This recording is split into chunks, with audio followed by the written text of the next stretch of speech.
আমি মনে করি সংরক্ষিত নারী আসন এমন একটি আসন যেখানে আসলে সেই সব জনপ্রতিনিধিদের উঠে আসা উচিত যারা দলমত নির্বিশেষে নারীদের স্বার্থ রক্ষার্থে কাজ করবে, সমাজে চলমান বিভিন্ন কাঠামোগত ও প্রত্যক্ষ নারী নিপীড়নের বিরুদ্ধে সংসদ ও সংসদের বাইরে লড়াই করবে।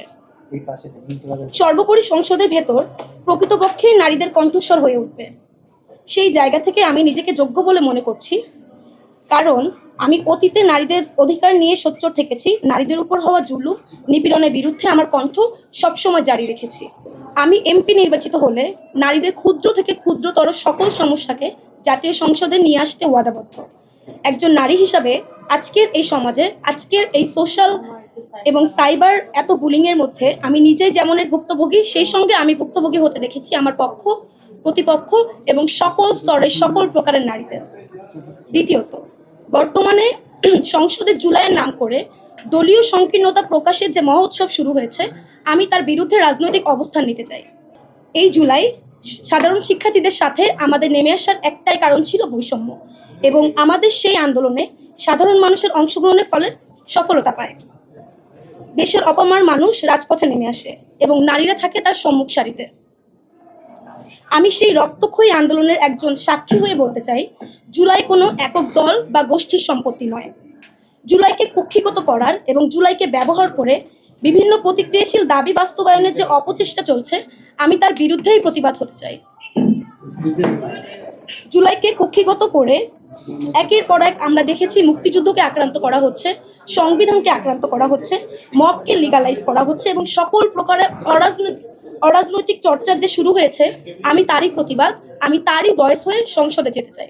এবার আসি আমার জেলা নড়াইল নিয়ে।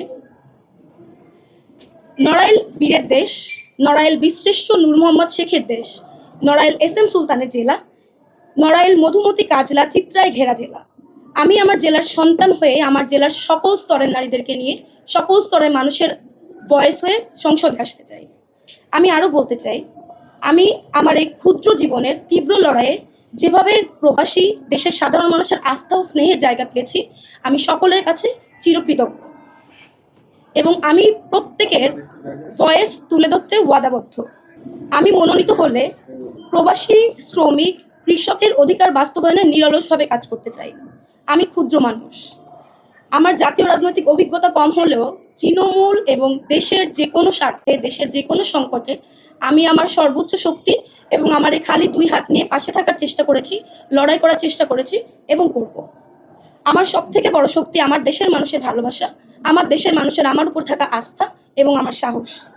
আমি আমার সাহস, আমার পরিশ্রম, আমার সততা এবং বাংলাদেশ জাতীয়তাবাদী দলের আদর্শ গণতান্ত্রিক চর্চার প্রতিশ্রুতিকে অভ্যর্থনা জানিয়ে দলের অভিজ্ঞ রাজনৈতিক ব্যক্তিদের সহচর্যে থেকে এদেশের সকল নারী, শিশু, শ্রমিক, প্রবাসী, আদিবাসী, মাজারপন্থী, হিন্দু, মুসলিম, বৌদ্ধ, খ্রিস্টান এবং অন্যান্য সকল ধর্ম ও মত নির্বিশেষে দেশের নিপীড়িত, অত্যাচারিত মানুষের কণ্ঠস্বর হয়ে সংসদে প্রবেশ করতে চাই।